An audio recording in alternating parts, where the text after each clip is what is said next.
Dear guests, good evening. Dear guests, also on behalf of the Bali, I would like to extend a warm welcome to you on this very special event honoring the life and work of our Principal Laureate of this year, the Egyptian poet Ahmed Fouad Negm. My name is Christa Meinersma. I'm the director of the Prince Claus Fund. Tonight is the principal event in a week-long series of Culture in Action, daring encounters between the laureates of 2013 of the Prince Claus Fund and Dutch artists and intellectuals, featuring the work of 10 of this year's laureates. Every year, after a thorough nomination and selection process, the Prince Claus Awards honor 11 artists, intellectuals, cultural pioneers and activators in recognition of both the excellent quality of their work and their significant impact on development of the society. The Prince Claus Awards recognize artistic and intellectual qualities, experimentation and innovation, audacity and tenacity, and they seek to foster inspirational leadership and to enhance the impact of cultural expression on society. Of course, this event is special because our main laureate cannot be here with us tonight. We've all been saddened by the sudden death of Ahmed Fouad Negm last week on the 3rd of December. Negm was considered a people's poet. In his verse, he gave voice to the lives and aspirations of ordinary Egyptians. He spoke truth to power and was known for his unwavering commitment to the struggle for freedom and justice. Despite his age of 84, he remained a critical participant and observer of his country's recent political upheavals. Yesterday, the Principal Award was posthumously presented to Ahmed Fouad Negm, represented by Mona Anis, by Prince Constantine in the palace in Amsterdam. Mona Anis is a very close friend of Negem's, and the last few months they were working together on the first serious translation into English of Negem's poetry. And on your chair, you have all found a publication by the Prince Claus Fund containing an analysis and a translation of a selection of Negem's poetry by Mona Anis. Negm is honored with the Prince Claus Award, with the Principal Prince Claus Award for, and I quote the jury report, for creating true poetry in vernacular Arabic that communicates deeply with people, for his independence, unwavering integrity, courage, and rigorous commitment to the struggle for freedom and justice, for speaking truth to power, refusing to be silenced, and inspiring more than 3 generations in the Arab-speaking world, for the aesthetic and political force of his work, highlighting the basic need for culture and humor in harsh and difficult circumstances, and for his significant impact on Arabic poetry, bringing recognition to the rich literary potential of the colloquial language. We have a wonderful panel of speakers, people who will relate to the work of Negm, debate cultural activism under the wonderful chairmanship of Malu Halasa, and I'd like to give her the floor. Enjoy this evening.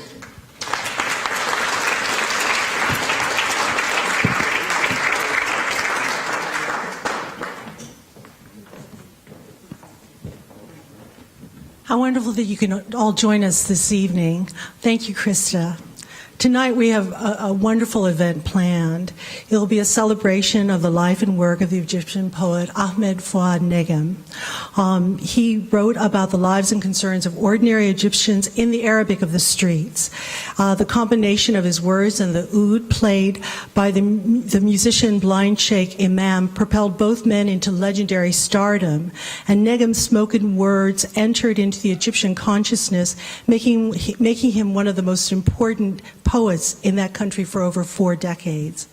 Negm's roots were those tough, impoverished dirt tracks and streets of Egypt.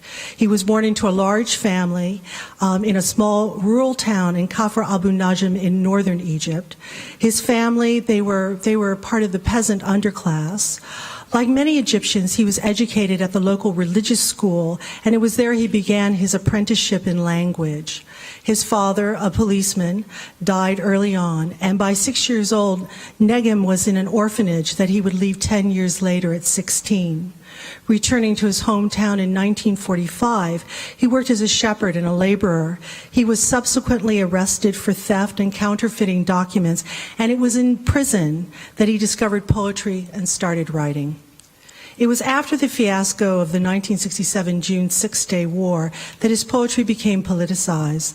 This poet, who became a folk hero of Egypt's underclass, was known for speaking bluntly. He was arrested again for being critical under Anwar Sadat and Hosni Mubarak. But no greater accolade could be given to the people's poet when the people, this time tens of thousands of protesters, adopted his verses as revolutionary slogans and sayings. His language of rebellion propelled his poetry to new significance during the 2011, so-called Arab Spring in Egypt. The mass demonstrations that took place in Tunisia, Egypt, Yemen, Bahrain, and Syria were not only significant for the Middle East alone, they ushered in what has become a new political awareness of people's movements on a global scale. Occupy Wall Street cites the Arab demonstrations as an awakening, Arab demonstrations are awakening as one of the main reasons they started to mobilize in the United States. In today's news, the crowds that amassed in Thailand or the Ukraine have been taking their lead from those remarkable scenes of protest and unified condemnations of regimes and dictatorships from the region. And after the protests died down, Negm was still critical of the Morsi and Muslim Brotherhood government in Egypt. And before his death, he didn't have any good words to say about the generals who were in charge of Egypt. So what are the lessons that can be taken away from the life of Negm, a man who passed away when he was 84? In his verses, there was a direct connection between his poetry and the political context of the times he lived. He was, in fact, a cultural activist.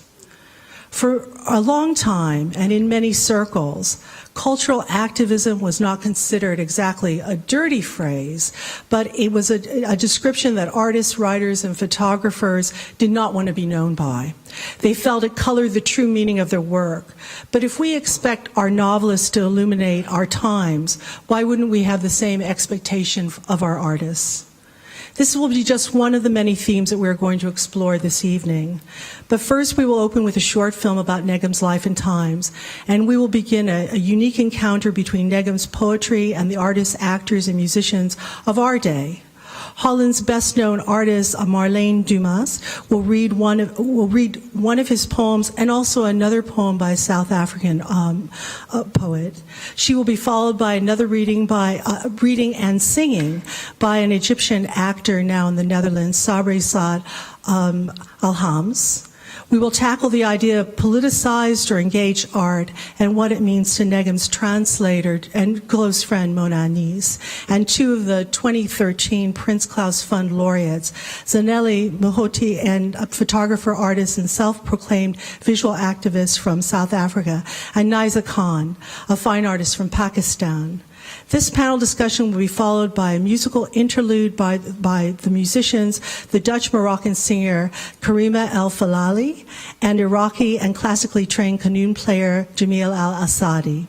The final literary intervention for the evening will be a reading by Mona Anis, and then we'll open up the evening to questions from the audience. But first, we have a short film about Negm's life. Thank you.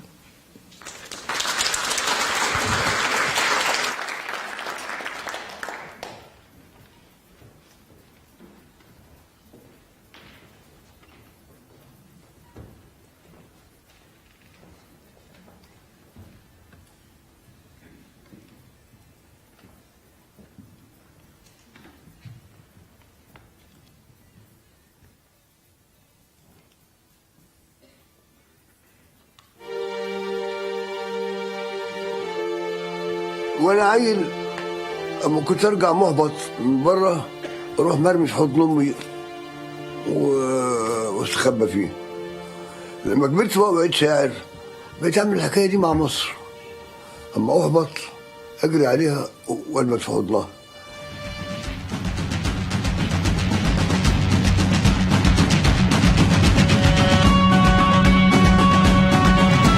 باسم الاله الشعب رب المنبوذين الصايم المحروم على مر السنين، يا منشدين الحي حي وحينا واحنا هنا على العهد دايما مخلصين. Ahmed Fouad Negm is simply a giant. No ordinary word, no ordinary language can convey his impact, his affect, his global reach throughout the Arab world from Morocco to the Gulf. Negm's origin from Egyptian peasant roots is sort of the fount of his oeuvre. This is where both his poetry comes from and also so much of his always uncompromising being on the side of the downtrodden and oppressed.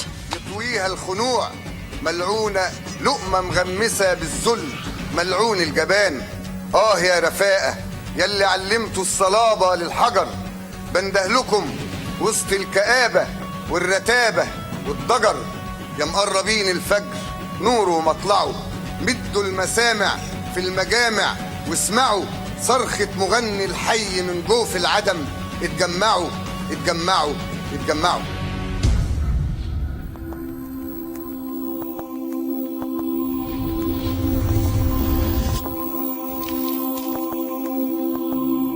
It's not just the power of what he says, but it's also the vernacular of popular Egyptian colloquial Arabic and the way that he uses it, and uses it with such incredible sharpness and humor that even the powerful, I think, probably find irresistible.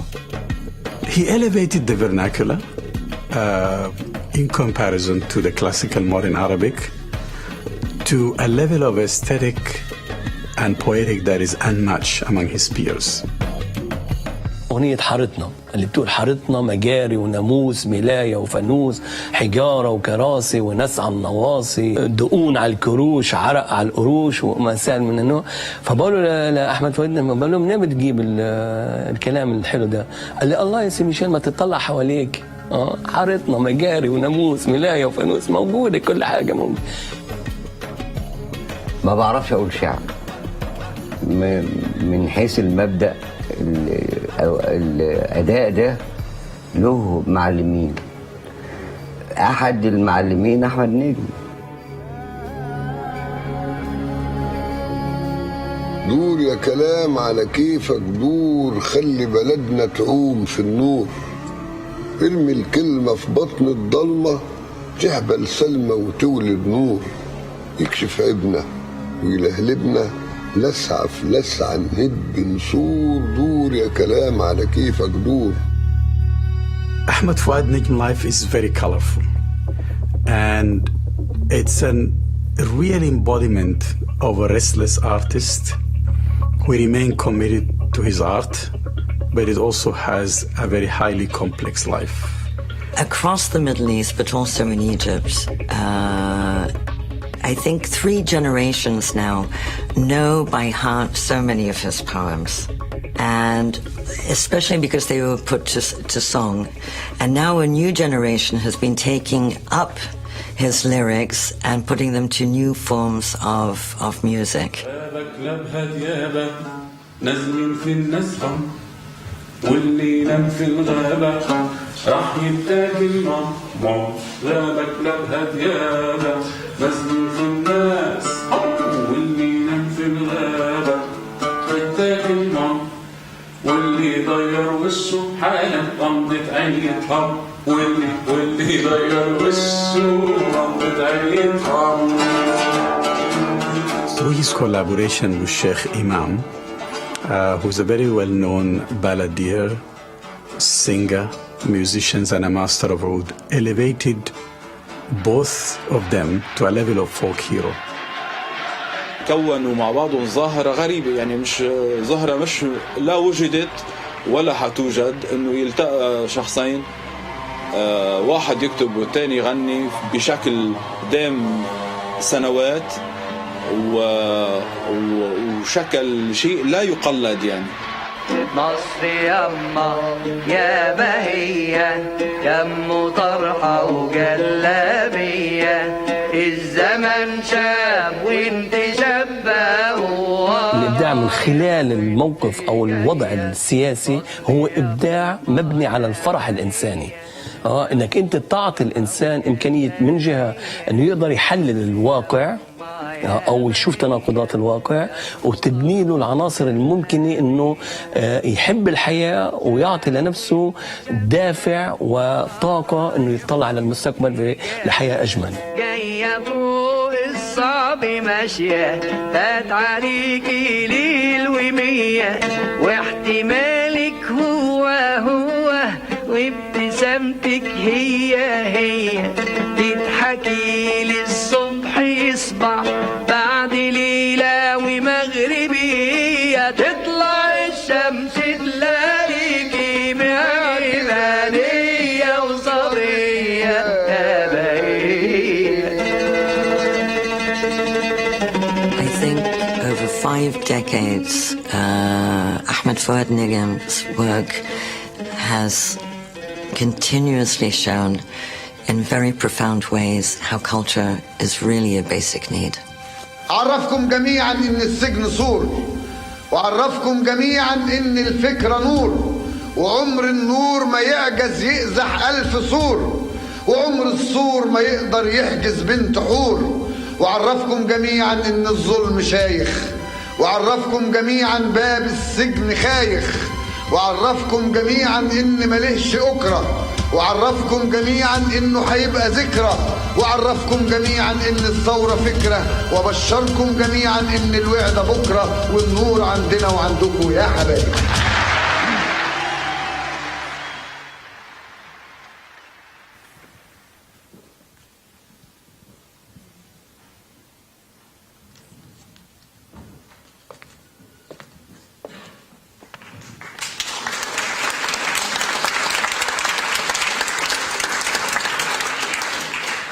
It's very inspiring to see Negm on the film. We're going to start with the encounters next up, and I'd like to introduce Marlene Dumas, who is considered one of the most influential painters working today. Born in 1953 in Cape Town, South Africa, Dumas has lived and worked in Amsterdam since 1976 and been widely exhibited internationally. In the past, she produced paintings, collages, drawings, prints, and installations. She now works mainly with oil on canvas and ink on paper.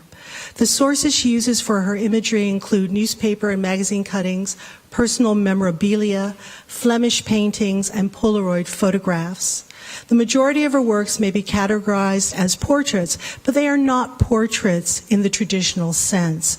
They represent more an emotion or state of mind. Dumas, who once liked drawing cartoons, feel that it is humor that is often left out of discussions of art and literature. Let's try to bring it back in. Marlene, please come up and join us. Okay. She will...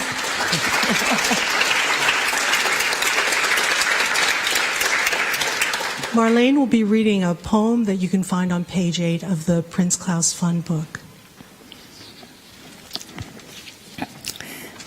I feel a little embarrassed to be here tonight. Firstly, because I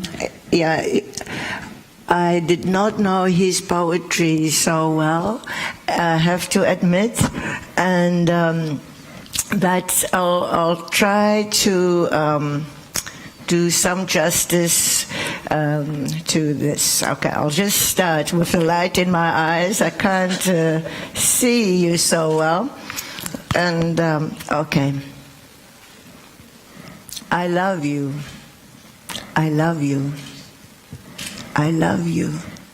I love you. I love you, Egypt.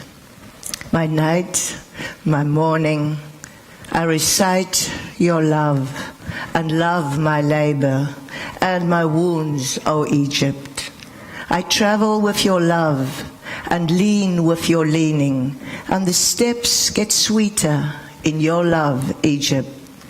And I love my alienation in your night and your morning, and I love the company with the comrades, O Egypt.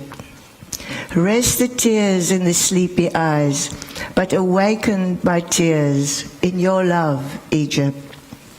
Easing the prisons and the grief, the woes, and with oppression, your love becomes precious, O Egypt. And if they imprison me, and if they hang me, and if they consider torture, distance me, I will come closer and closer. Impossible I would escape, and seep my tears on my cheeks, drink the lashes on the cheeks and the smiles meet, ceremony, and your picture on them, O Egypt. I love you. I love you. I love you, Egypt. Okay.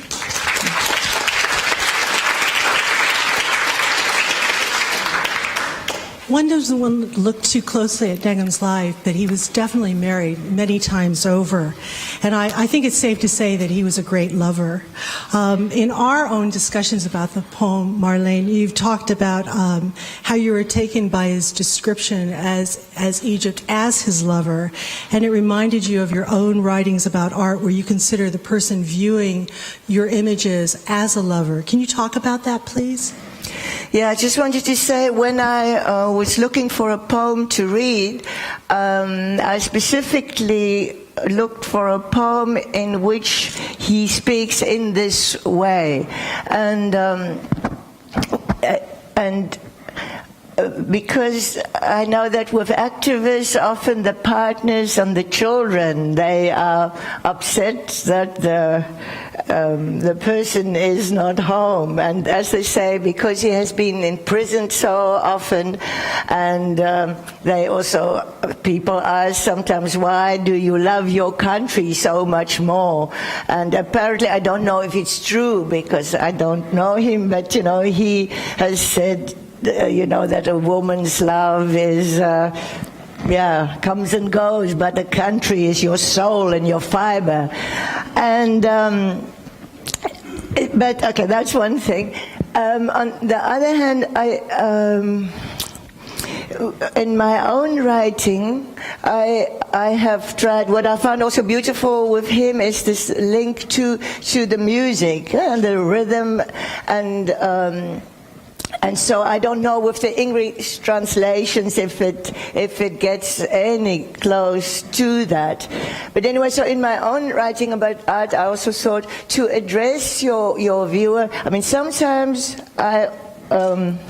you don't know if it is the real lover. It can be a real lover, but it can also be. I'll just quickly give an example. For example, how I have used it. I've said, why do I want my text to be read? Why do I keep on coming back on what I've said? Why all the fuss and I'm not even dead? Because people keep on asking me the same old things, and I can't remember what I've said if I don't see it as words to be read. Never mind if it's art or smart, but is it true? True to what? True to you, of course. So that was why I've used it. But I think the fact of in poetry or in songs, in pop songs, also when you say "I love you," you feel as if the person is talking, makes you feel as if you are. So you can move your audience. I think that the people that you're speaking to are an object of desire, definitely, and also included in the art somehow. That it's not that they're far away, but they're close. I think that's an important aspect of it. Now, as we were talking this afternoon, that you were going to read another poem to us, one that's more current, that was written more recently by South African poet Kafela Og Magogodi, who was born in 1968. This poem, too, has the cadences of today's slang. So Negm and Magogodi can communicate over the ages to each other. Marlene. Yeah, because I also want to say what was also remarkable of Negm, that he had written a poem when Che Guevara died. He had written when Neruda died. I wonder if who died first now, if Mandela and him died almost at the same time. Around the same time, yes. If he would have written a poem, because he has mentioned that Mandela also inspired him, that you look for justice that is broader than your national borders. So both Egypt and South Africa, they've gone through similar struggles. Okay, I'm now just going to read one more poem because I said I'm actually not supposed to be here. I came from my South African friends, Zanele Muholi, and but I'm very pleased to be able to learn so many things. But okay, a South African last. It's called "I Make What I Like." I make what I like. I'm not a lick-ass poet. I give no blowjobs to politicians.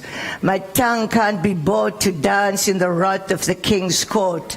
I don't even rap. Call me the unwrapper. I unwrap the napkins of this baby nation to show you slime of the times. I'm nobody's official poet or puppet. I make what I like. I diss what I dislike. I carry the spirit of graffiti. I obey no law of religious gravity. A spoken word is my shepherd. I shall not want shit, however sweet the sound. My song grows from the ground, where my rakera rose to write in the middle of a scream. I make what I like. I sink the censorship. I buy no scallum when I drop a poem. Never mind the head of state or the state of his head. I soak in the word of the sage who asked, why swim in the same soup warmed all over? Lefiti Taladi, I sample sounds of your soul for Azania's children to hear the troubled coughs of history's echoes around us, inside us, in the stink of my ink when I sink the censorship. Okay.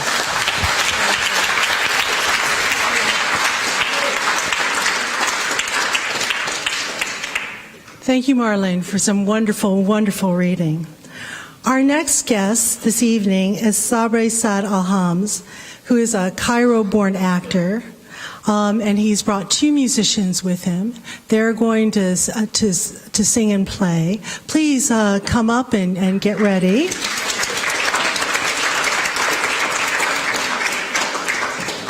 Sabri Saad El Hamus was, as I said, born in Cairo. Ever since his graduation at the theater school in Arnhem, he has played significant roles in theater, television series, and films. Since 2007, he is the artistic director of the theater group De Nuit Amsterdam. Sabri will now sing two poems for us by Ahmed Fouad Negm. But first of all, I'd like to say, in Arabic, God bless you, Uncle Nick, because he was our uncle. I used to invite him as a student, as a Nazarist student in the 70s. We invited him just for a meal, him and Sheikh Imam, and we sang we just, with our chairs and Sheikh Imam with his loud oud, we sang the songs of him. And we are, some of us maybe are here tonight, will recognize that. And also the young generation of now, because I have been back to Egypt in the 2011. I stood there and I was really touched by that it's still needed.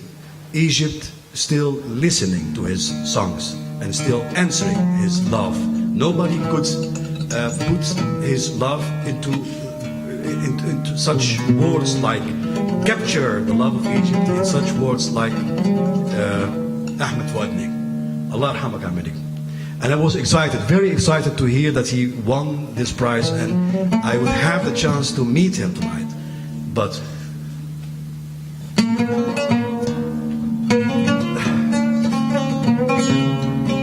also explain that we're going to do this song together with you. Very important. It's very important. Thank you. Instead of having one moment of silence, I'd like to ask you to do something else. To just sing ha ha. And on the timing I will give it to you. It's a very famous poem of his, and he wrote it. Is actually ha ha and the cow of ha ha, and ha ha is such any Egyptian you can say, and ba'aret ha ha is Egypt, who has been stolen from ha ha and by the rich people, and the milk and the meat of the cow has been given to the rich people and not to ha ha himself, not to the Egyptian. So it's ناح النواح والنواحة على حاحة وعلى بقرة حاحة والبقرة حلوب حاحة. And I will give it to you, and I'll give the time to you, and I'd like to hear you just saying ha ha. It's very difficult for the non-speaking Arabic, the ha I know, but just say ha ha, which is also good.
and still working. Egypt still in need for those words. And that's why we sing also the next one. صباح الخير على الورد اللي فتح في جناين مصر. Good morning Egypt. And we sing it also from here, from Holland. Because when I came to Holland, I carried actually something which he learned me when I was there. He actually talked about that he used to, if he had pain as a child, he ran to his mother and being covered by her arms. And that's what he did to Egypt also when he was in need of love, or when Egypt needed him also. He ran to Egypt, and that's what I used to do. When I came here to Holland, I missed Egypt, and I considered Egypt as my mother also. As a lot of Egyptians, I am not the only one. All Egyptians consider Egypt as a mother. I don't know a nation in the world which have the same feeling with this country. I don't know. البلد بنت الإيه دي. And that's why we're singing this song. I'd like to introduce also my colleagues Kamal Horace on العود.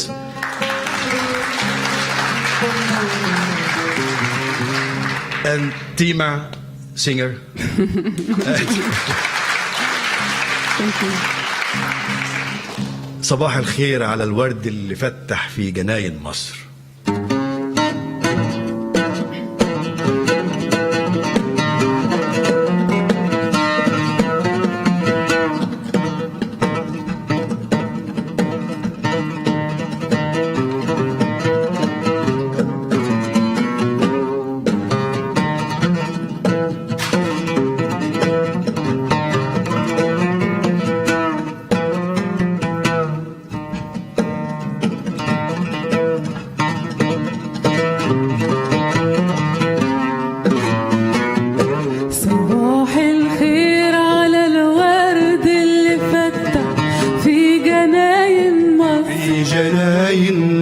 صباح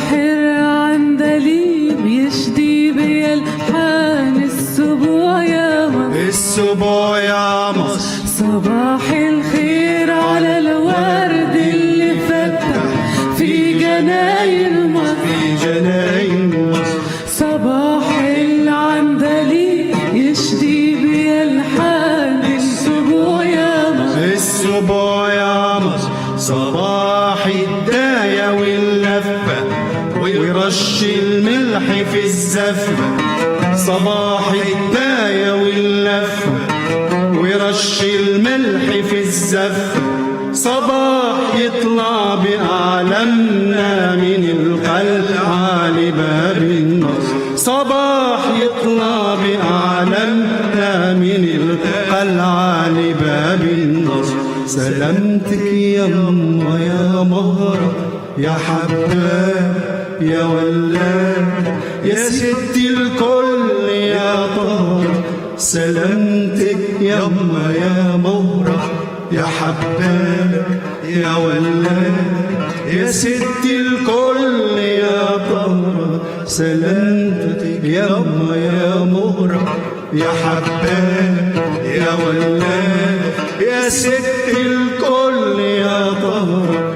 سلامتك من آلام الحيط من الحرمان من القهر.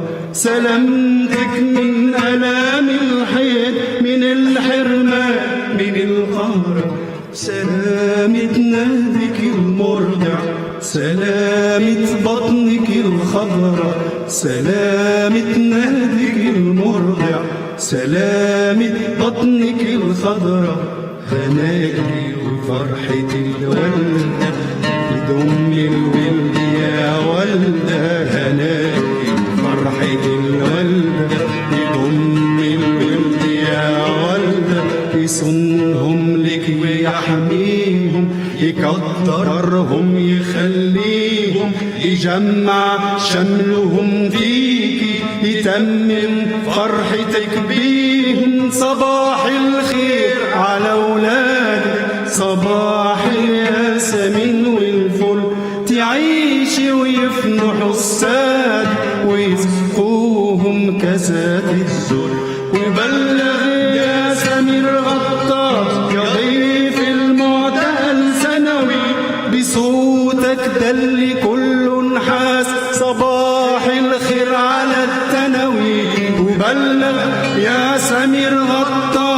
ضيف المعتال سنوي بصوتك دل كل حاس صباح الخير على الثانوي واهلا بيكم في القلعة ويلي في الطريق جاي مدامة مصر والنادى وفيها الطلق والعادة حتفضل شمسها طلعة برغم القلعة والزلزال صباح الخير على الورد اللي فتح في جناين مصر صباح العندليب يشد بالحال الصبح يا مصر صباح الخير على الورد اللي فتح في جناين مصر صباح العندليب يشد بالحال الصبح يا مصر. Dank jullie wel.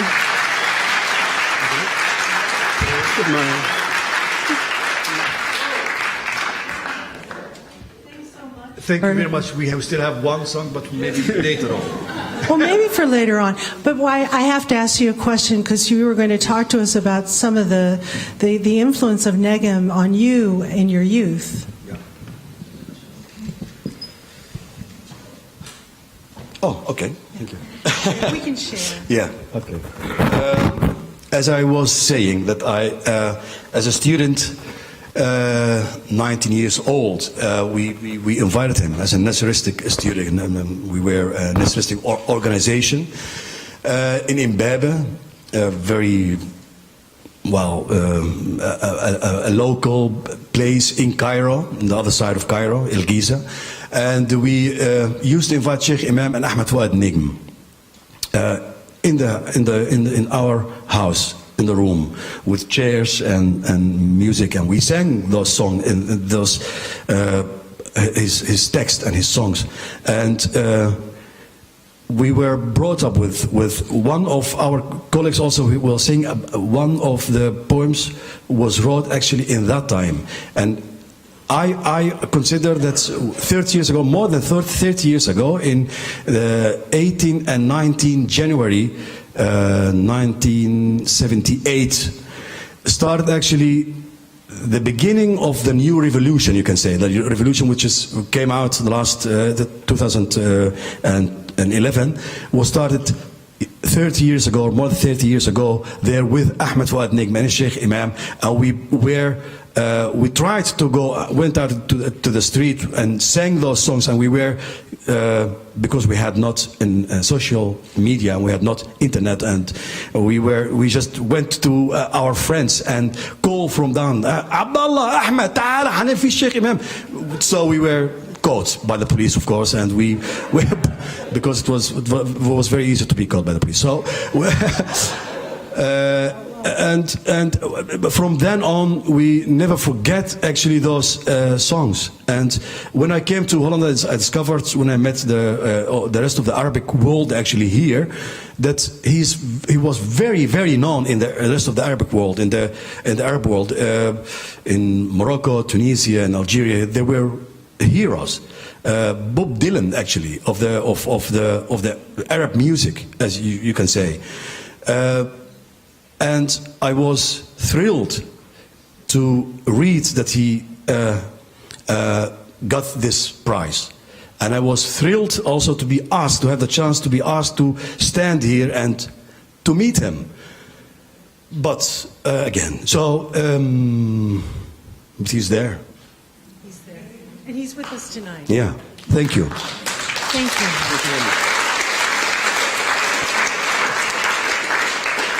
We've come to the discussion section of our evening, and I'd like to invite Zanele Muholi and also Naiza Khan and Mona Anis to join me at the table, please.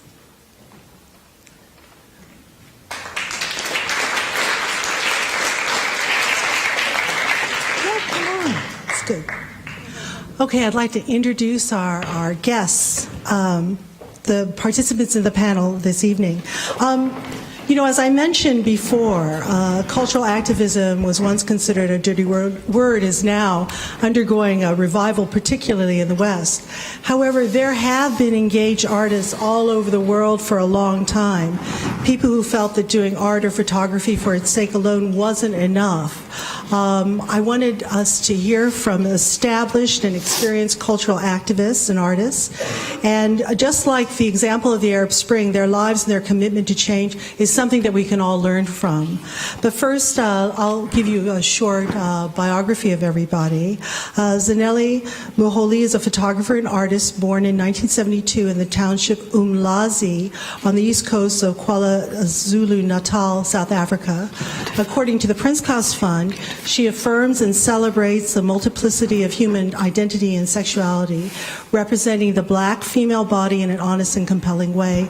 Her intimate portrayal of lesbian love reveals beauty and tenderness and asserts the joy of close relationships with radical and liberating energy. And I hope if you haven't seen the exhibition at the Prince Claus Fund Gallery, that you go very soon. It's a remarkable solo show. Muholi has also been working on an ongoing project, Faces and Phases, which is an archive of the lesbian, gay, bisexual, and transgender LGBT community in South Africa, the community that Zanele belongs to herself.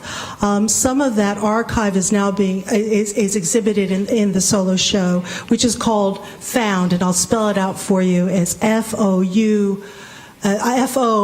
brackets U, close brackets, ND. And by documenting her friends and acquaintances, she hopes to shine light on the hate crimes that have been taking place against LGBT people in South Africa and protect them from being victims. Visual artist Naiza Khan was born in 1968 in the city of Bahawalpur in the Punjab in Pakistan, and is, according again to the Prince Claus Fund, a keen observer of crucial social paradoxes in her society. Her strong and consistent body of work includes investigations regarding gender, particularly the female body in relation to public space in conservative and male-dominated contexts.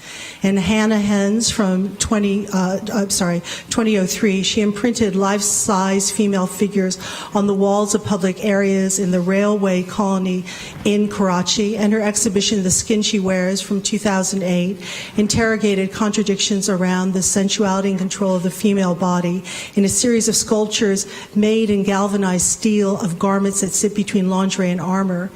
In the video Homage from 2009, she worked with broken furniture and the rubble of a demolished school to eloquently comment on displacement, forced evictions, and power structures that drive people out. Her recent series of paintings, Karachi Elegies from this year, convey the experience of living and working in an urban landscape disrupted by political violence and natural disaster. Mona Anis is senior editorial consultant with Al Shuruq Publishing House, a leading publisher in the Arab world. She is former senior cultural editor and former deputy editor-in-chief at Al Ahram Weekly, and has served on the board of editors at Al Ahram Weekly since its founding in 1991. Her translations from Arabic into English and English into Arabic include poetry by Negm and the Palestinian poet Mahmoud Darwish, among many others. She was research assistant and Arabic editor for Edward Said from 1991 to 2003. Mona Anis writes in Arabic and English on topics including Middle East politics and Arabic literature. She is a founding member of the Egyptian Committee for the Defense of National Culture and a member of the Board of Trustees for the Center for Arab and African Studies in Cairo. Welcome, everybody. Thank you for coming. Thank you. There are two aspects that I'm very curious to talk about. One is the artfulness and common touch in the language of Negm with Mona Anis. But also for the visual artists, I'm very curious about the power of seeing, showing, and cultural activism. We'll start with the visual artists first. Zanele and Naiza, you both articulate the female body in very different guises to explore, I think, its relationship within society at large. Naiza, is this considered a radical stance in Pakistan to do this? Not really. There have been artists working with the body in different ways, a lot of male artists as well, over the last 3-4 decades. So there is actually an established genre of figurative work. But I would certainly say that there are departures from the genre, and perhaps what I'm doing right now, or the way that I've worked with the female body, has been a sort of, in some ways, a kind of more real and perhaps personally kind of honest approach. I think certainly the way that a male artist is representing a female body is completely different. So there is that sort of gender position that differentiates the work and how the body is shown and seen, and what it sort of manifests itself as. I was sort of curious about henna hands, like to have the female form in public space. Was that commented on, or what was the reaction to that? That wasn't common. Most of the work, which is figurative, is often shown in a gallery space. So it doesn't really enter the public realm as such.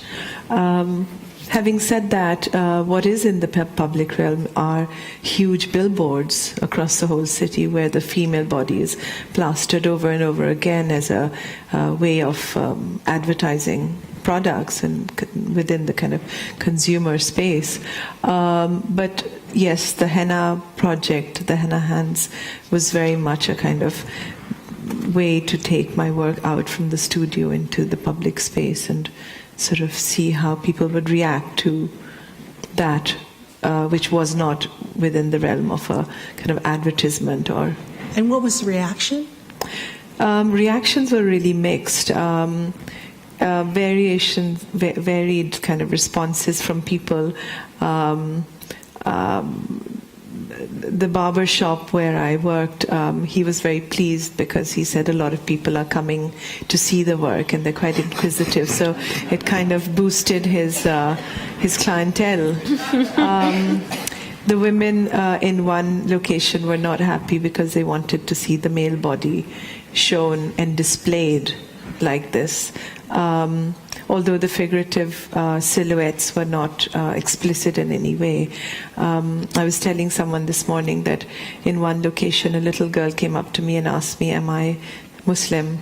Which, revealed a lot to me about where she was coming from and how she perceived someone like myself.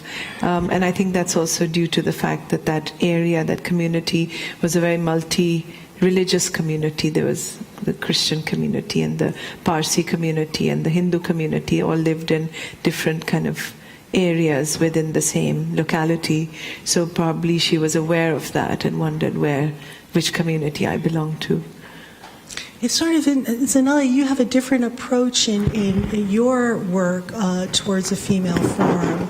I was thinking more that Naiza, in her one series, The Skin She Wears, she's made these garments out of galvanized steel. And your photographs is that there's both a boldness but also a vulnerability in the images that you're showing of whether it's black lesbian couples, embracing each other, but also there's a great playfulness in your own self-portraits of Miss Black Lesbian, winning this contest. And so I was sort of interested about your approach and how you approach the female form. Can you talk about that? Talking about black female body, I have one. You don't say. Yeah. And I love one, and I come from one.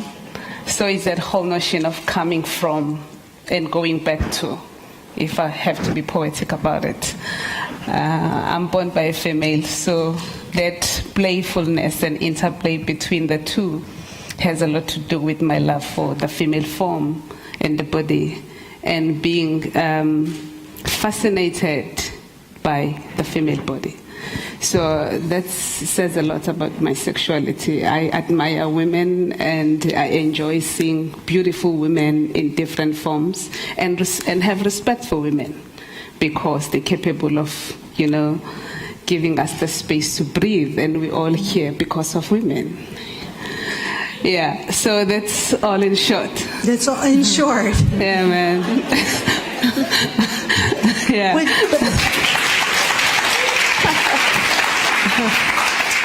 But you describe yourself, you openly describe yourself as a visual activist. And I think that when people talk about visual activism or cultural activism, they don't consider the playfulness of the art. I mean, I can remember when I realized that the photographs, the self-portraits of yourself as Miss Black Lesbian, I thought, cultural activism and what you do is quite very serious, and yet there's quite a lot of fun in your art. And I was wondering if you could talk about visual activism and why you do it, and what you want your visual activism, what is the outcome that you want from your visual activism? Visual activism, because I was running away from the identities of being a visual artist. Because if I said to people I'm a visual artist, people weren't going to take me serious. So I wanted to say to people, I'm pushing a political agenda, and I won't shy away from that. But then I had to start looking at myself and my surroundings, the people that I was connected to, and understanding the politics of visuality and genders and sexualities in space. And I thought that one had to look at this life in a very serious way in order for people to get the grip, and also to respect us as LGBTI individuals. So to say you're playing, sometimes you don't need to be stiff about things. Like some people will say, okay, this is a joke, but really there's nothing, to joke about when you think of the risk and the violations that many LGBTI individuals are facing in any setting. Oh, there was nothing to laugh about those images. They were very serious images. Yeah. What I liked about it was that you were willing to put yourself up as that you were willing to play a part to subvert the stereotype of the pageant, the beauty pageant. Yeah, actually, the image Miss Black Lesbian was taken here. I work with a lot of people in my projects. I work with Sean Fitzpatrick, who happened to be a South African photographer based here and is also a filmmaker. I was on residency at Tamim Yele Studio, and I was thinking I'm far away from home, and I had to produce a project as part of what I was working on. So I dressed up as Miss Black Lesbian, which is nothing like that. And then I was thinking of how some women are celebrated in our country and in different spaces because of the positions that they have. And then I was thinking, what will happen if I were to be Miss Lesbian? Will I have the same access to all the privilege that heterosexual Miss Black anything have? But also at the same time, I wanted to ruffle the feathers in order for people to think of the position of Black lesbians in any space, and also how we are disadvantaged at the same time, and yet we have this democracy that allows us to express our sexuality. And to think of like the ongoing beauty pageants in which young femme gay men, they enter these beauty pageants, they win nothing. Really, there are no prizes. What matters to most of them is the title, which again has a lot to do with recognition and being respected. Nobody takes those contests serious, and I was thinking of like how the butch lesbians, they become kings just to gain that self-esteem once again, but also at the same time, again, there is no support from any organizations or any companies like how the pageants gain that kind of support. And I was thinking that we still have a long way to go as a people, as a society, and rethinking of the position that we have as LGBTI. So I had to position myself, question in order for people to create a different kind of dialogue. To say, when you look at this person, dressed up as something with a crown, what did it mean really, or what does that mean to the person who was looking at the image? There were some other photographs in the exhibition that I found incredibly moving and striking. It was of the young gay South African men in beaded Zulu garments that women traditionally wear. And I felt that you were breaking down taboos, but also showing a modern conception of real beauty. And I was kind of curious, could you talk a little bit about where those images come from, the ideas behind those? And I urge everyone in the room to go see the exhibition. Seriously. I produced the images in 2009 and 10 because I was feeling good at the time. And again, I wanted with the particular images. You know, when you think of like sexual beings in any space, there are fabric codes or societal codes that are attached to those people. Like how we dress and how our bodies are read by different individuals differs. If you think of the different tribes that exist in South Africa, the languages that we speak, I think confirms everything. For most Zulu women, either a Zulu maiden or a married Zulu woman, you have different dress codes that confirms your position in the society or also within the family setting. And beads mostly are worn by virgins if a person is still pure, etc., etc. So I just played with the idea of what does that mean for a transgender woman? Yeah. Who might not have gone for circumcision maybe, or who may like to be checked that she was still pure. Yeah. I just wanted us to think of the complexities of gender expressions and sexuality. Those images definitely do that. And also to say that do not confirm what you see, but think before you even say anything at all. So that was the whole thing of okay, let's trans women claim Zulu tribe or Zulu anything. So as a Zulu female being who grew up in Natal, maybe I'm expected to dress in a different way. So what if then one day I wake up and dress differently? So this was the whole thing of how do people read different people who express differently in different spaces. What I'm very curious about for artists and for writers, translators too, is that everyone here comes from, countries that are not considered fully developed or from the third world. And I'm wondering if we put a lot of pressure on visual artists and writers that they have to tell us something about what's going on in their country.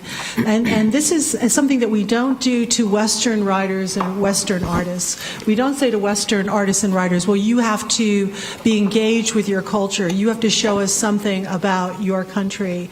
I'm wondering if this is a pressure, if this is a unjustified pressure that we from here put on people from there. Mona, can you talk about that? Sure. I can do that, definitely. Well, good evening first. I would like to sort of try and give some context to some of the songs that we heard tonight by Ahmed Fouad Negm. So I'll try briefly to answer the question here and then probably sort of give you something about the importance or the relevance of Negm today as in 40 or 50 years ago. I don't think that in our parts of the world, in third world, writers, poets, are really concerned about what they tell the outside world. They're very concerned about their own people. Some of them, of course, some of them, I mean, sort of like anywhere in the world, there are people who talk art for art's sake. But Ahmed Fouad Negm comes in a line of sort of 2-3 generations of committed artists. It's a tradition that Europe have witnessed since the beginning of the 20th century. If I think of W.B. Yeats, if I think of Louis Aragon, Paul Eluard, And actually, as she mentioned, Negm, you'll find many of his poems that are not probably sung by Imam, but the greater poems, talking of Lorca, of Elwar, of Pablo Neruda, of Ho Chi Minh, he would have definitely, to answer your question, wrote about Nelson Mandela had he lived too, because he has a beautiful poet, and in elegies he was very good. Very good, of course. The big elegy is the one he did for Che Guevara, but of course he did a fantastic one also for Ho Chi Minh when Ho Chi Minh died. So I think it's mainly that kind of, that what my colleague Hala Halim had described in this book very well about speaking truth to power. That kind of, and this is something that many Egyptian poets and writers paid a price for by going to prisons. But Negm, more than anybody else, I mean, sort of has been unwavering in his opposition for the past 40 years. I mean, sort of the first time he went to jail was under Nasser. He went to jail in 69, I think, or 68, after he sang all these sort of songs, you know, I mean, sort of ending. And Nasser was a big thing in Egypt, very big. I mean, sort of people love him. And for in 68 or 67, to say about him, Abdel Gabbar, you know, I mean, sort of who had ruined the whole country, that was something unheard of. And the price was, okay, this man will get into jail and will not be out as long as I live. And that's true. He went into prison. He came out after a few months after Nasser died in 71. He spent the whole decade of the 70s, which is where really the blossoming and the flowering of his poetic diction and imagination came to its maturity. He spent it under Sadat, opposing Sadat, getting in and out of jail for the whole decade. He was not in prison during Mubarak, by the way. He just sort of, no. I mean, sort of the 30 years of Mubarak where actually those were years that he didn't write much, you know, during. He wrote a few poems, and many other poems on the internet were attributed to him, but they're not his.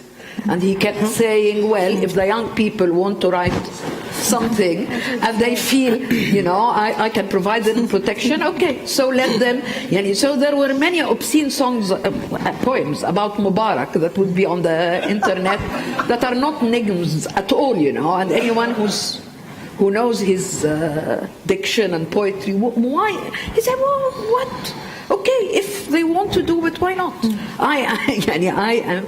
So anyhow, I mean, sort of, really, I want to speak about the song that they sang, the second one, which says صباح الخير على الورد اللي فتح في جناين مصر, because this is a very important song, and it links the early 70s with the Arab Spring and 2011. What happened is that, I mean, Negm wrote this poem in 72, 73 probably, when young students, young pupils actually, coming from schools were arrested. There was a wave of student demonstrations. We were arrested.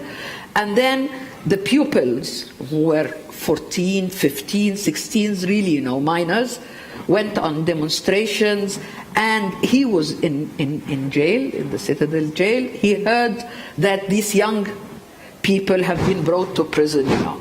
So he says, good morning on the young ones blossoming in the gardens of Egypt.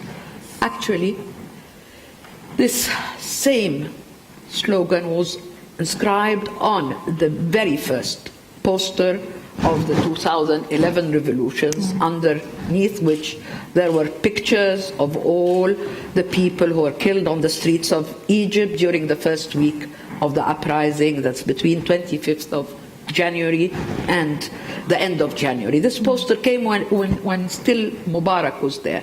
And everybody readily recognized that. It was just صباح الخير على الورد اللي فتح في جناين مصر.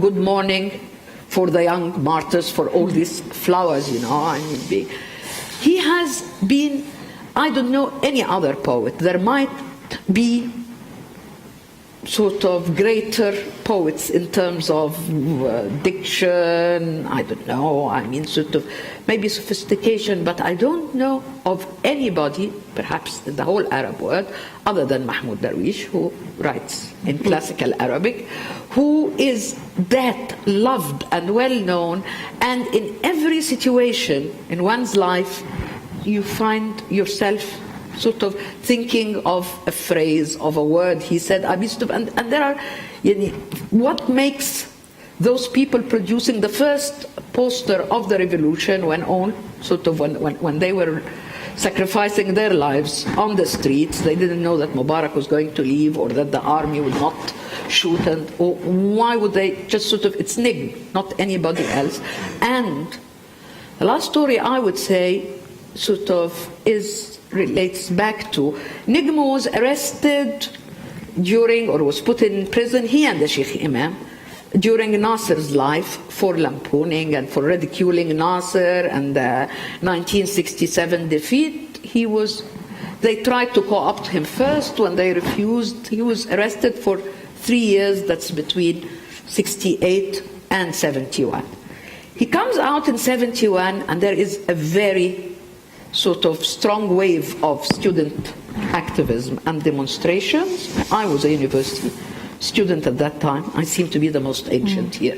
I was born in 51, so everybody was saying, you know, I mean, sort of. So, I was a student in my final year in university, and in sort of January 72, students occupied Cairo University, the Egyptian Polytechnic, and demanded that the President of the Republic, Sadat, would come and talk to them. Few days and sort of parliament and thing were sort of holding sessions. Yes, the President will come. Yes, the demands of the student, At the end, those students get arrested. They get arrested on the 24th of January, 1972. So on the 25th of January, students from all over the campuses in Egypt, not only Cairo University, and probably from Alexandria also, converged on Tahrir Square, occupying the square for 24 hours. 25th of January 1972 for 24 hours. The writers of the country, including our later Nobel laureate Naguib Mahfouz and Tawfiq al-Hakim and all these writes solidarity things and writers, and it looked like our 1968 May Paris, except that it was 72. On that day, Negm and Imam, who were just fresh out of prison, spent the whole night sitting on the plinth of the founder of the royal family in Egypt, whom they removed his statue, but there was this huge marble plinth, and I still can, old Sheikh Imam and Negm just sort of, you know, high up on this thing, singing the whole night for the students, for the country. So you can imagine how someone like me, who have lived that one day, felt 39 years to the date, 25th of January 2011, with people occupying the square, this time for 18 days, but from the very first day, it was the songs of Imam and Negm, sung by children that were not born there. I mean, sort of that probably they heard, you know, I mean, my daughter was there were lots of, you know, I mean, sort of young people from the generation of our sons and daughters, maybe they heard these songs from us, because Negm and Imam are never broadcast on radio or on television, you know. I mean, you have to have either cassettes, now DVDs, download them. And especially the motto of the 18 days was a very famous song of Imam called الجدع جدع والجبان جبان بينا يا جدع ننزل الميدان. There are brave people, there are coward people, and the brave people have to be in the square. I mean, sort of, and that was like the 18 days, you know, I mean, sort of in the evening, as people were getting, people find the young people going around, you know, and singing, and we are all in the Midan and Al-Gada. It's really... So what did Negm think about that? What did he tell you about that? Negm actually had something, he said it on television and things. He said he came to the Midan, and he saw the Midan, and he was very happy. And he said, he shouted and said, you Imam stupid, because Sheikh Imam had died in 95. You stupid Imam, is this a moment to miss? يا إمام يا حمار دي لحظة تفوتها. He said that, you know. That's what we're going to have to say about this moment tonight for Negm. Is this a moment to miss? But getting back to our expectations of visual artists from, you know, these, quote, third world or developing countries, is it fair that we expect Naiza to, is it fair on us to say that you have to explain Pakistan to us? Is it fair that we expect that from you? Or where does that pressure come from? I don't think it's fair, of course, because I think that an artist's expression shouldn't be dictated by an outside force or by any other force than their own sort of internal desire to express themselves. But I don't think it just comes from outside the country. I think it also often comes from within the country, when perhaps through the establishment, through a certain kind of discourse that artists are sort of held responsible for representing a certain kind of visual language, a certain kind of national discourse through their work. And I don't think that we have been able to escape that kind of dilemma. And I think certainly from the outside as well, there is now more than ever an appetite to sort of locate the problems or the kind of complexity of the country and try and read it through the work or impose it on top of the work. And that is a huge problem. It's a huge anxiety for artists as well.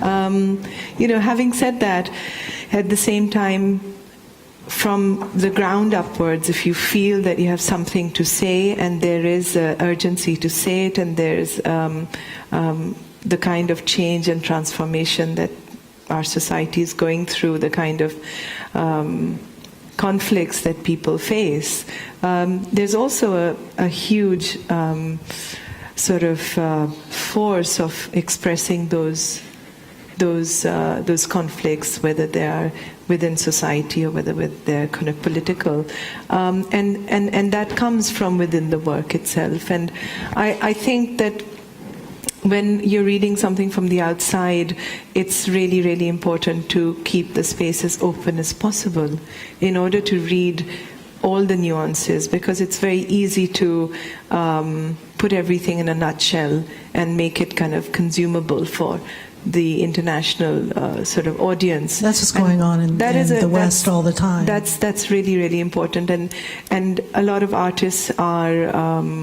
trying to sort of find ways of creating or opening the narrative which is much wider than what is prescribed.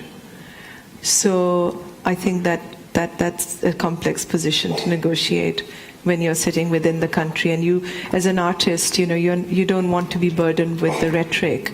You do want to see your work within a visual, formal language. And as you said, a Spanish artist is not burdened with the responsibility of representing their problems and issues. They're simply an artist, and they're making their work in a very free and open kind of space. So I think there is a pressure on artists from faraway places in a way, and that maybe we asking them is too much, but it's also we'd like to hear what they have to say too, because if anyone can show complexity, it will really be through visual art. I think when you're making work, you invariably work through your own space and through your own context. how that's written about, how that's contextualized, can often get really warped in the process of translation. Yeah, that's true. So Nellie, I wanted to ask you about you are involved in documentary, and it's been very interesting that after 1945 and the Holocaust, real life became stranger than fiction, that we couldn't really come up with the horrors that took place, during World War II. And yet, particularly in the art world, documentary is somewhat maligned. It's not a form. Sometimes, the art world considers it too real, or it's not shown as much. It's almost as if, well, if it's real life, it can't be artful. What I'm very curious in your work is, what do you feel is the purpose of documentary in your work? What do you want it to do? I want to be heard. I want my community to be respected. There's so much going on, there's so much violations, and we can't just sit and wait for some people to document it for us. It's a burning issue, needs to be done, and it's happening now. So by showing your community in all its various guises, in loving, also as victims of violence, because there are some images that are after the aftermath, allegedly showing the aftermath of violence. By showing the fullness of your community, you're hoping that documentary will somehow protect it, or to bring other people who don't know what's going on to the issue. There are different ways in which people document. With most African artists, though, those who cared to document oral histories were part of that, in order for people to, have something as part of their memory. And then in this instance, as things are going on right now, it means that whoever that comes after us needs to have a reference point. And it is that reference point that I want people to have sense of. And also to say documentary will never die, documentary will never die. We will go down in history as people who documented, and then those who come after us will have sense of what existed or what once existed.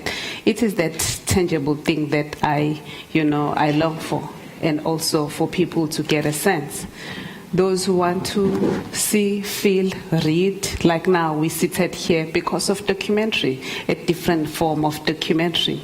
With Ahmed's work, it's another form of documentary, which might not be visual, but also at the same time visual. No, it's definitely, it is. It's a kind of a social documentary. Yeah. And I think that's what I wanted to go back to Mona about, was that, Negm's critical observation on his times in which he lived, it gives the poems a creative tension. And I'm very curious, you have talked about the effect of his poetry on the younger generation, but what I've sort of found interesting about all the Arab Spring is that in my own work about writing about the Middle East, there's always seemed to be a big gap between the language of official culture and the language of the street. And it seems that Negm is one of the few people who brought the street almost into official culture, and I'm curious about what the guardians of official culture felt about that, how they reacted to his work, and why has there always been this gap between the street, the vibrant Arab street, and this sort of official culture that isn't so vibrant, but it's officially recognized. Can you talk about that, please? Yeah, sure. Well, I mean, I have to say that even though Negm became a very well-known phenomenon all over the Arab world, he was never incorporated in the official culture. He came from the street, and until today, and for 4 decades, it's fringe and independent groups that sing the songs of Negm and Imam to it is a phenomena apart. You cannot really, only perhaps after the Arab Spring 2011 did you see Negm on Egyptian television and satellite. But he's not part of the official culture, and maybe that's part of his strength. The rest of the poets who wrote in vernacular of his generation got integrated. One of them has been writing the preamble to our constitution. They have been making fun of him, I mean, sort of the constitution under the generals. Again, the other, I mean, sort of, they became like established figures. It's the kind of, I guess, the rebellious inside Ahmed Fouad Negm, the embarrassment he causes to all regimes, regardless, the way he talks, everything had made him, and the street language. He's also, in many ways, I mean, he is he's the closer person to any uneducated average Egyptian, and still he can be enjoyed very much by intellectuals, but they have to be really oppositional intellectuals. I just find it so. Can I add something? I was just thinking about the whole tradition of oration in the Middle East and in Pakistan and South Asia, that poetry is recited; it's not really read. So a poet like Ahmed Fouad Negm is, the way that it's disseminated is through oration and passed down from generation to generation. So that is a very strong. That is true, and maybe this is why way that it's kind this is why after the kind of cooperation between him and Sheikh Imam ceased for various reasons, sort of in the mid-80s. Actually, he has neither him nor Sheikh Imam, because Sheikh Imam tried to sing for other people. He wrote poems, but somehow, I mean, sort of, if we're talking about the overhand, it's a huge body. Even when he collected what he called the complete works, I mean, sort of, it has only half his works. He has forgotten. I mean, sort of, it's a huge thing. I mean, probably it would take 1,000 pages. I mean, sort of, the volume is 600-700 pages, and still I myself can find so many poems missing. So all this is between 68, probably 67, 68 political until mid-80s. And after that, once this, so it is, this oral aspect, the oration, which is there in all his songs, I mean, sort of actually, many of the songs take these traditions of the mawal, of the chorus, of the narrator, who is telling, and then comes in, another voice. You're absolutely It's a way that it popularizes the it does. The poems. That is true. On that note, we'll close the panel discussion, and I'll ask our guests to return to the audience, and then we'll go on to our next remarkable collaboration. Thank you very much. Thank you. Thank you. Thank you. Did you want me to read the poem?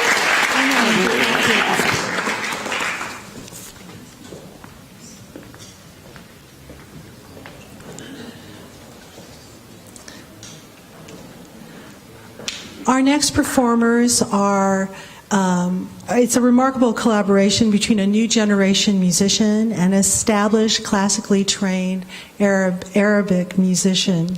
It's my great pleasure to introduce Karima el Fillali, a Dutch-Moroccan singer and songwriter born and raised in the Netherlands, who has taken a journey of musical discovery to Morocco, where she came in contact with the musical traditions of mystical Gnawa. She plays the gumbri, a three-string bass of Gnawa music, and composes her own songs inspired by Gnawa, the blues, African Giro traditions, and hip-hop. At the same time, drawing from spiritual Sufi chanting from Fez. This evening, she'll be performing, they'll be singing and reading. She'll be performing with Jamil Al-Asadi, who plays the qanun and studied Arabic music theory at the Institute for Iraqi Music and Western Music Theory and Violin at the College for Fine Arts in Baghdad. Under his teacher, the legendary Munir Bashir, Al-Asadi became the first soloist in the Bayarik ensemble, and his career took an international course. In Europe, he was a leader of the Andalusie Ensemble and Les Mesopotamians, the house orchestra of the Centre Culturel Arabe in Brussels. He is a regular accompanist of the Grand Dame of Iraqi Makam, Farida Muhammad Ali, and at the moment is on international tour with the Iraqi singer, composer, and poet Kazem Sahar, Karima el Fillali, and Jamil al-Asadi.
With every harbinger of January's arrival, light enters the prison cells, driving away fear and darkness. Go, prison breeze, give your greetings to the trees, for the blossoms are flowering and the doves are nesting in the cells.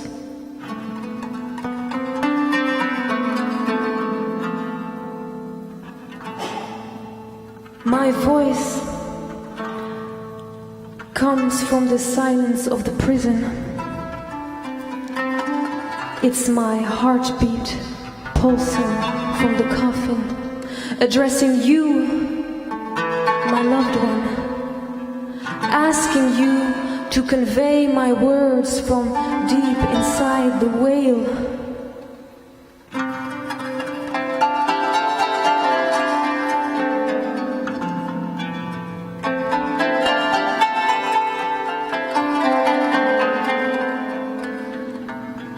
Give my love, sweetheart, to all those I love.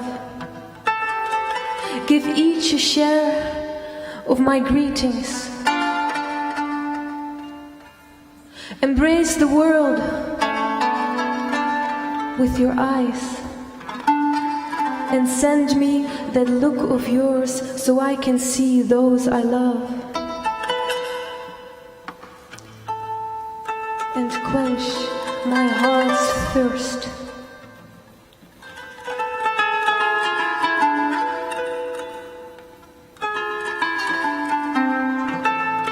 And ask all the learned men in our country.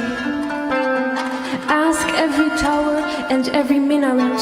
Ask every friend and every child if any of them had seen the signs of resurrection before the good tidings of 18 January, when Egypt rose up, cursing hunger, humiliation, injustice and its rulers. After it had been believed to have been dead. Give my love to the dark-skinned boys in the alleyways. give my love to the girls promised from birth to concubine beds, and ask each reader of the book with a reproach whether they would have believed, with all the ignorance and the death, that the instincts of the people would precede any voice. This is great, Egypt. My love, this is Egypt, for whose sake you preferred our humble nest over all the palaces. This is Egypt. Azza.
سلمي لي على الحبايب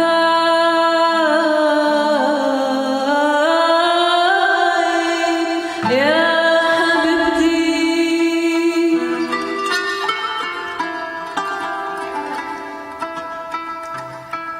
سلمي لي على الحبايب يا حبيبتي،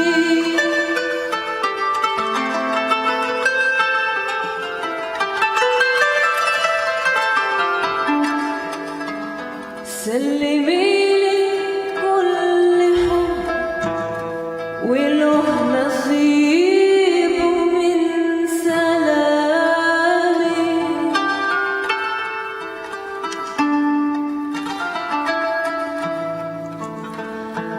بلغي لي واحضني العالم عشاني، بين عيونك وابعتيلي نظرة، بلغيلي واحضني العالم عشاني، بين عيونك وابعتيلي نظرة، منها أشوف حبايبي واشفي قلبي،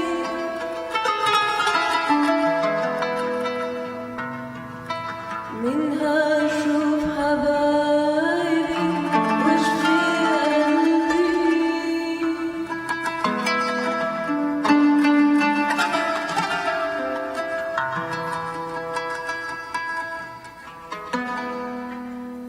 واسألي لي كل عالم في بلدنا، كل بوق وكل مقدرة، كل صاحب من صحابنا، كل عيل من ولادنا، حد فيهم شال علامة من علامات القيامة،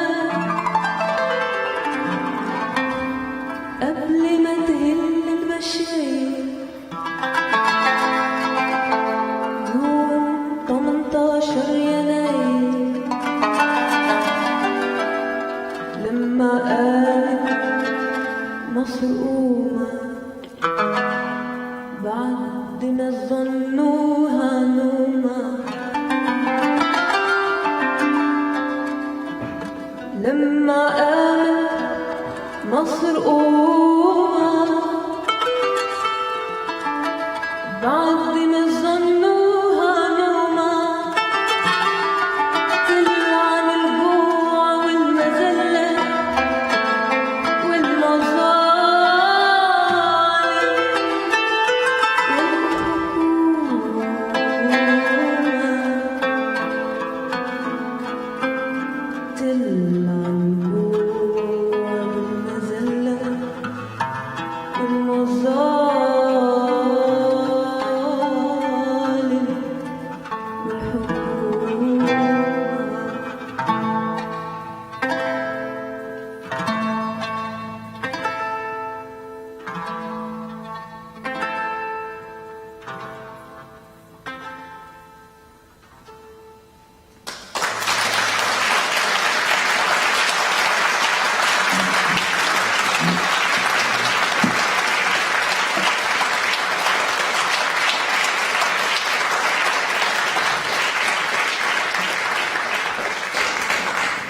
Thank you so much. It was very, very beautiful. I wanted to ask both of you what it's like to collaborate together. I mean, being born here, coming from, modern traditions that I think hip-hop is in your background, and the blues. And so I'm just curious about your encountering and learning this kind of very classically trained, beautiful music, but very different from our pop traditions here. Well, actually, about the collaboration with Jamil, I first became interested in Arabic music when I saw a recording of a great singer, Farida. She was performing on television in the Royal Palace, and after I saw this recording, I was like, wow, I don't know this, but it's so beautiful. And then I had a music exam, and I was allowed to choose whatever I would like. So I opted for an Arabic song, but I needed.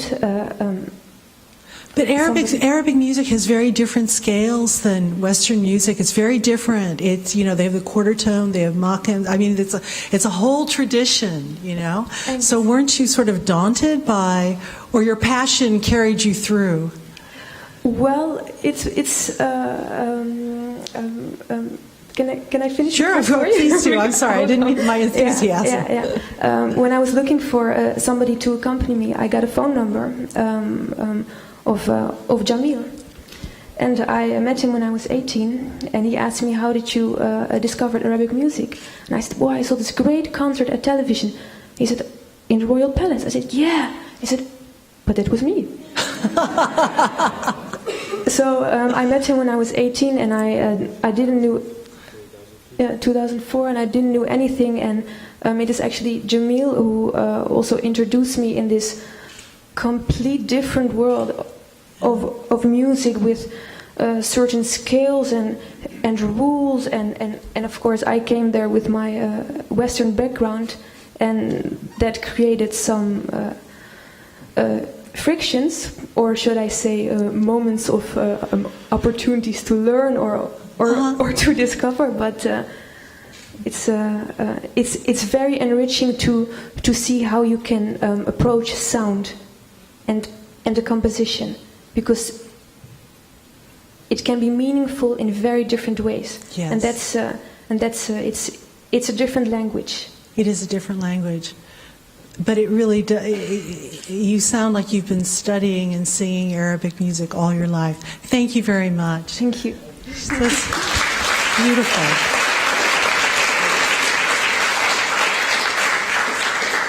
And now we'd like to close the evening. I'd like to ask Mona Anis to come up and read one last poem from Negm.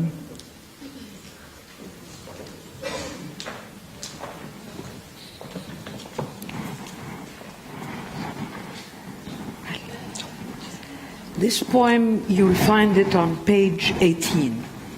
It's an obituary or an elegy for Pablo Neruda, who died a week after the Chile coup d'etat. Actually, Negm wrote a poem on Salvador Allende when he was killed, during the coup. And then, if you remember, Neruda went to hospital and a week later he died. September 1973, and Negm wrote this poem in the sort of context of the coup, the American-led coup, the dying of Allende, and then Pablo Neruda, whom there was sort of rumors that he was killed because he was taken to the hospital, and then 3 days later he was announced dead. So people said that actually Pinochet and the generals killed him. We don't know. شيلي البارود، حطي الوعود والتعليلات في المهملات، سفحوا الورود من على الخدود والخضرة من قلب البنات، فين الأمان جنب الغلان يا ملفقين عصر التبات، لا الجرح بات ولا اتنسى ولا التاريخ والذكريات، سيدنا الحسين، سبارتاكوس، اليندي، لوركا، عبرحيم، فلاح بلدنا اللي انشوى قبل القيامة في جحيم، سينا الطعينة المزمنة، أرنستو جيفارا العظيم، خميس وبقري والشفيع، أدهم ومواله القديم، قطب الرجال اللي ابتلى لما تلا الذكر الحكيم، عقد الحقيقي اللي انبدر من عهد سقراط الحكيم، زاد النهاردة وانتظم بالدرة والفص اليتيم، نيرودا زمار الصباح، نيرودا مزمار النسيم،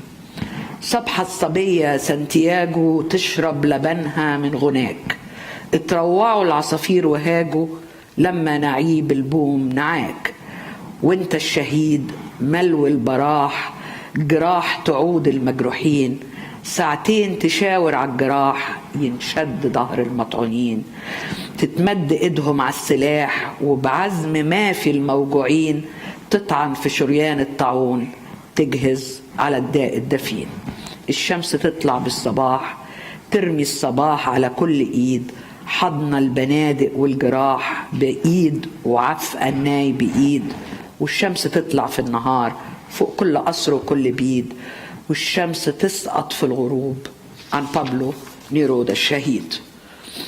دوارة بتعدي السنين يا أرضنا يم البنين، دوارة بتعدي اللي فات يا أرضنا يم البنات، كروب حروب محن شعوب، كلاب عذاب ضباب غروب، بروق رعود شروق صعود، نضال سجال حرام حلال، والعدل كان في كل آن هو القضية والرهان، والأرض عاشت من زمان مسرح لفرسان الميدان، سيدنا الحسين، سبارتاكوس، جيفارا، لوركا، عبرحيم، نيرودا زمار الصباح، نيرودا مزمار النسيم. Thank you.